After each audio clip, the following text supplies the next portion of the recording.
Hi viewers, welcome to our channel. ప్రస్తుతం మనతో పాటు సీనియర్ జర్నలిస్ట్ దాము బాలా సార్ వారితో మాట్లాడదాం.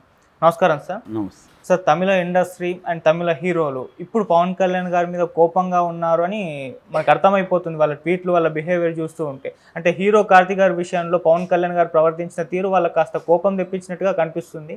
సో ప్రకాష్ రాజ్ గారు, నాజర్ గారు వీళ్ళందరూ రియాక్ట్ అయ్యారు. మరి ఇది ఎటువంటి పరిణామాలు చోటు చేసుకునే ఛాన్సెస్ ఉంది? మీరేం చెప్తారు సార్ ఈ విషయంలో?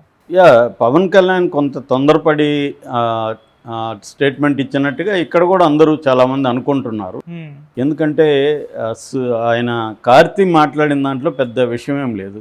ఆయన సత్యం సుందరం ప్రీ రిలీజ్ ఫంక్షన్లో అక్కడున్న యాంకర్ ఆమె లడ్డు కావాలా నాన్న అన్నట్టుగా ఆమె సరదాగా దాన్ని మాట్లాడింది. ఎందుకంటే ఇప్పుడు లడ్డు ఇష్యూ జరుగుతున్నప్పుడు మనం కూడా కలిసినప్పుడు లడ్డూల మీద జోకులు వేసుకుంటాము. ఫేస్బుక్లోను, ట్విట్టర్లోను అన్నిట్లో జోకులు అందరూ వేసుకుంటుంటారు. అంత మాత్రాన అదేదో హిందువుల మనోభావాలను హత్య చేసినట్టు కాదు. మన మీద మనం కూడా జోకులు, దేవుళ్ళ మీద కూడా జోకులు ఉన్నాయి కదా. దేవుళ్ళ మీద అనేక పెట్టకథలు ఉన్నాయి, జోకులు ఉన్నాయి. సో సీరియస్ విషయాన్ని కూడా సెటైరు, జోకుల్లోకి మారడం అనేది వెరీ వెరీ కామన్. సో దాన్ని పవన్ కళ్యాణ్ రెండోది ఏంటి, ఆయన ఏమీ జోకే లేదు. ఆమె వేస్తున్నప్పుడు లడ్డు కావాలన్నా అడిగినప్పుడు వద్దమ్మా అది సెన్సిటివ్ ఇష్యూ. ఎందుకంటే అక్కడ వాతావరణం అంతా జోవెల్గా ఉంది. అదే జోవెల్లో నుంచి ఆయన మాట్లాడాడు, నవ్వుతూ మాట్లాడే తప్ప లడ్డుని కించపరుస్తూ నవ్వింది కాదు ఆయన. ఆ జోవెల్ మూడ్లో నుంచి నవ్వుతూనే ఇది సెన్సిటివ్ ఇష్యూ వద్దన్నాడు. మంచిదే కదా అన్నాడు, సెన్సిటివ్ ఇష్యూ వద్దన్నాడు తప్ప ఆయన ఏమి జోకులు వేయలేదు కదా. ఆయన ఏమన్నా జోకులు వేసి లడ్డు మీద చేస్తున్నా కూడా అది ఈయన కోపం వస్తుందంటే అర్థం చేసుకోవచ్చు.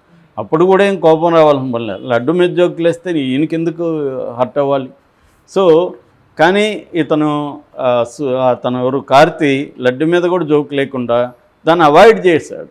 సో నిజానికి అతను మంచి పనే చేశాడు తప్ప, హుందాగా వ్యవహరించాడు తప్ప అతను ఎక్కడ దీని మీద కించపరిచే విధంగానూ ఇంకోటి చేయలేదు.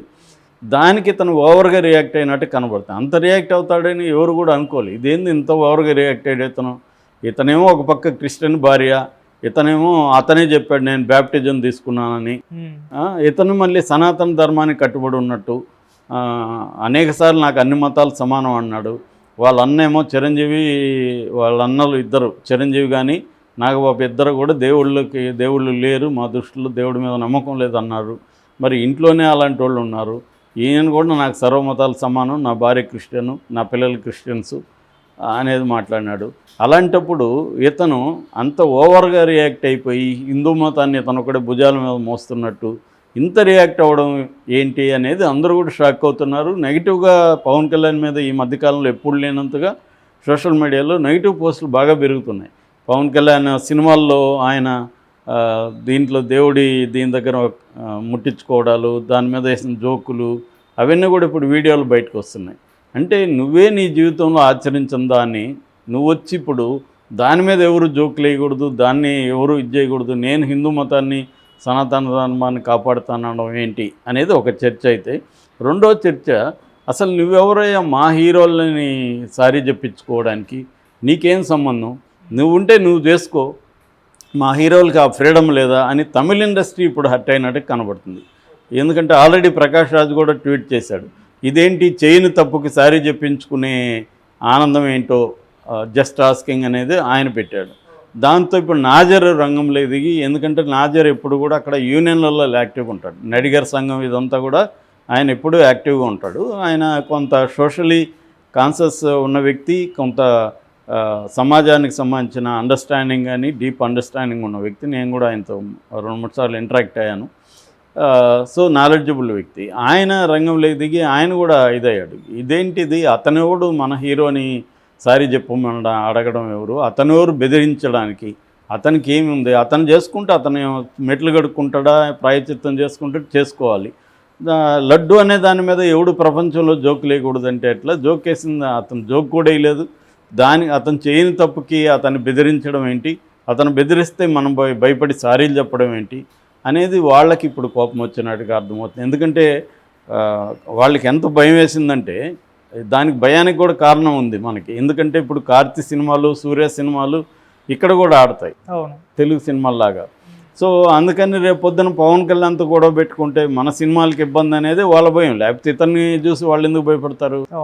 మేజర్గా ఇది మార్కెట్ బిజినెస్కి సంబంధించిన అంశం కాబట్టి వాళ్ళు ఇమీడియట్గా అతను సారీ చెప్పేద్దాం ఎందుకులే అని సారీ చెప్పేసినట్టుగా ఉంది. అది కూడా మిస్అండర్స్టాండింగ్ అనేది చెప్పాడు అతను, అన్ఇంటెన్షనల్ అనే చెప్పాడు, అన్ఇంటెన్షనల్ మిస్అండర్స్టాండింగ్ అని ట్వీట్ పెట్టాడు ఆయన. ఎవరు? కార్తీక్. అంటే నేను ఇంటెన్షన్గా ఏమి అనలేదు, అన్ఇంటెన్షనల్గా అటువంటి మీనింగ్ ఏమన్నా వచ్చుంటే సారీ చెప్తున్నాను అనేది అన్నాడు. దాంతో ఆయన సారీ చెప్పడమే ఎక్కువ అంటే మళ్ళీ సూర్య నేను ఒక 3 రోజులు దీక్ష చేస్తానని అతను అన్నాడు. మరి అతను సెటైర్గా అన్నాడా నిజంగా అన్నాడా అనిపించే విధంగా ఉంది. అతను దీక్ష చేయడానికి ఇప్పుడు ఎవరైనా ప్రాయశ్చిత్త దీక్ష అంటే ఏంటి? సనాతన ధర్మంలో ఎవరైనా ఒక తప్పు చేసేస్తే ఆ తప్పు కావాలని చేయలేదు, అనుకోకుండా నా వల్ల తప్పు జరిగిపోయింది, దీనికి నేను ప్రాయశ్చిత్తం చేసుకుంటున్నాను అని ఆ ప్రాయశ్చిత్తానికి సంబంధించి మెథడ్స్ ఉంటాయి. వాళ్ళు అన్నం తినకపోవడమో, లేకపోతే తను తాను మంచినీళ్ళలో మునగడమో, లేకపోతే ఏదో అట్లా నిప్పుల్లో చేయి పెట్టడమో, ఏదో ఒక ప్రాయశ్చిత్తం అనేది అంటే సెల్ఫ్ పనిష్మెంట్ అనమాట. వాళ్ళకి వాళ్ళు శిక్ష వేసుకుంటారు, అది ప్రాయశ్చిత్త దీక్ష. అవి కూడా ఇతనేమి శిక్ష వేసుకోవాలి. మెట్లు కడిగినాడు, అది కూడా దాని మీద కూడా జోకులు వస్తున్నాయి. ఎవరైనా మెట్లు కింద నుంచి పైకి కడుక్కొని వెళ్తారు కానీ పైనుంచి కిందకి కడుక్కొని వెళ్తారా అని. అంటే పై మెట్టు కడిగావు మళ్ళీ కింద మెట్టు కడిగితే కింద నుంచి మెట్లు కడుక్కొని వెళ్తున్నాడు పైకి, కింద నుంచి కడిగితే మళ్ళీ ఆ మురికంత కిందకి వస్తుందిగా, కడిగిన మెట్ల మీదకి వస్తుందిగా, పైనుంచి కడుక్కుంటా రావాలి. అట్లా కాకుండా నేను కింద నుంచి కడుక్కుంటా వెళ్ళాడు. మామూలుగా కింద నుంచి మెట్లు పూజించుకుంటా వెళ్తారు, కానీ రివర్స్లో ఇతను చేశాడు, ఇతనికి అది కూడా తెలియదు అన్న విమర్శలు కూడా ఉన్నాయి. సరే అవన్నీ పక్కన పెడితే ఇప్పుడు తమిళ ఇండస్ట్రీలో మెల్లగా ఫస్ట్ టైం పట్టింది వాళ్ళకి రియాక్ట్ అవ్వడానికి. వీళ్ళు సారీ చెప్పేసరికి ఇంకా హర్ట్ అయ్యారు. సూర్య సారీ చెప్పి నేను ప్రాయచిత్తం కూడా చేసుకుంటానంటే తప్పు చేసినట్టు ఒప్పుకున్నట్టే కదా ఆయన. సో అందుకని ఇప్పుడు తమిళ ఇండస్ట్రీ రియాక్ట్ అయింది, నాజర్ లాంటి వాళ్ళు రియాక్ట్ అయ్యారు. నాజర్ లాంటి వాళ్ళకి ఇబ్బంది లేదు, ఎందుకంటే ఆయన క్యారెక్టర్ ఆర్టిస్ట్ కాబట్టి. రేపు పొద్దున ఇక్కడ తెలుగు ఇండస్ట్రీ మొత్తం పవన్ కళ్యాణ్ మాట ఏమి ఉంది. ఇక్కడ తెలుగు ఇండస్ట్రీలో పవన్కి యాంటీ బ్యాచ్లు కూడా బోరు మంది ఉన్నాడు, అంతెందుకు వాళ్ళ ఇంట్లోనే ఉన్నాడుగా అల్లు అర్జున్. కాబట్టి రేపు అల్లు అర్జునే నాజర్కి అన్ని సినిమాల్లో నాజర్కి ఈయండ్ర క్యారెక్టర్లు అని చెప్పచ్చు. కాబట్టి నాజర్కి పోయేదేం లేదు. కానీ సూర్యకి లేకపోతే ఇట్లా తమిళ్ బైలింగ్వల్ హీరోలకి కొంత ఇబ్బంది, ఎందుకంటే కార్తీక్ సినిమాలు సూర్య సినిమాలు తెలుగులో కూడా ఆడతాయి. రేపొద్దున వీళ్ళు ఏమైనా ఇబ్బంది పెడితే, ఎందుకంటే రేవంత్ రెడ్డి కూడా వాళ్ళ మనిషే కాబట్టి 2 రాష్ట్రాల్లో ఇబ్బంది పెట్టగలరు పవన్ కళ్యాణ్ అనుకుంటే. అతను పట్టుదలకు పోయాడు అనుకో, పవర్ ఉంది, అతను 5 ఏళ్లలో ఇబ్బంది పెట్టచ్చు. ఎందుకులే ఒకసారి చెప్తూ పోయిందని వాళ్ళు డిసైడ్ అయిపోయి చెప్పినట్టుగా ఉంది. కానీ ఇది తమిళ ఈగోని హర్ట్ చేసింది.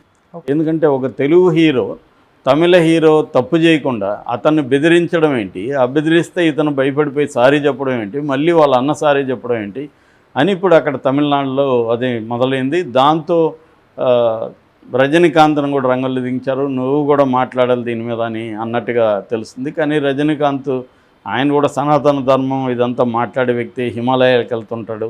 ఇప్పుడు ఆయన ఇన్వాల్వ్ కావడానికి ఆయన ఫీల్ అవుతున్నాడు. ఇదేంటంటే పవన్ కళ్యాణ్ వర్సెస్ తమిళనాడు ఇండస్ట్రీ కాదు, ఇది మళ్ళీ హిందూ మతం ఇవన్నీ వస్తుంది. ఆల్రెడీ తమిళ్లో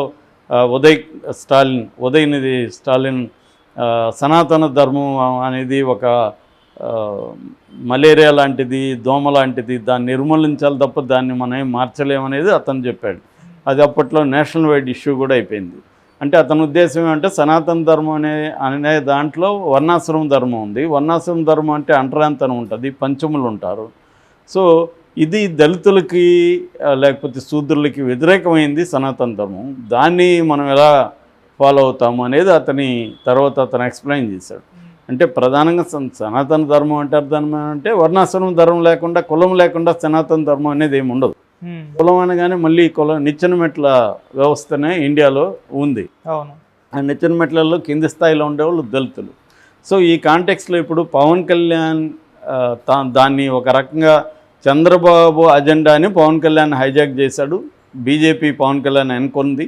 పవన్ కళ్యాణ్ భుజం మీద తుపాకీ పెట్టి బీజేపీ హిందూ దాన్ని ప్రేరేపించడం ద్వారా దీన్ని హిందూ వర్సెస్ ముస్లిం కావచ్చు, క్రిస్టియన్స్ కావచ్చు, మైనారిటీస్ అన్న నెరేటివ్ తీసుకురావడం ద్వారా ఆంధ్రప్రదేశ్లో నెక్స్ట్ మళ్ళీ చంద్రబాబుతో కలుస్తామా లేదనేది వాళ్ళకి సందిగ్ధం ఉంది. ఎందుకంటే చంద్రబాబు డిపెండబుల్ ఫ్రెండ్ కాదని వాళ్ళకి నమ్మకం. ఎందుకంటే ఆయన రెగ్యులర్గా ఎప్పుడు బీజేపీతో లేడు, ఒకప్పుడు కమ్యూనిస్టులతో ఉంటాడు, బీజేపీతో వెళ్తాడు, మళ్ళీ కమ్యూనిస్టుల దగ్గరికి వెళ్తాడు, ఇలాగా జరిగే తప్ప ఈవెన్ కాంగ్రెస్తో కూడా కలిశాడు ఆయన.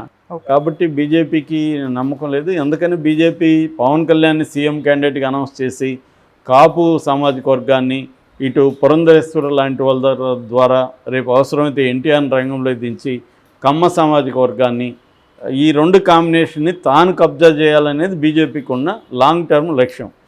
అందులో భాగంగా వచ్చిన అవకాశాలని బీజేపీ ఉపయోగించుకుంటుంది. ఆ రకంగా ఇప్పుడు ఉపయోగించుకుంది. బట్ ఇది మల్టీ డైమెన్షనల్గా మారిపోయింది. అందులో ఒక డైమెన్షనే మన తమిళ్ వర్సెస్ తెలుగు అయిపోయింది. ఇది ఏ పరిణామాలకు దారితీస్తుందనేది చూడాలి. Okay sir, thank you so much sir.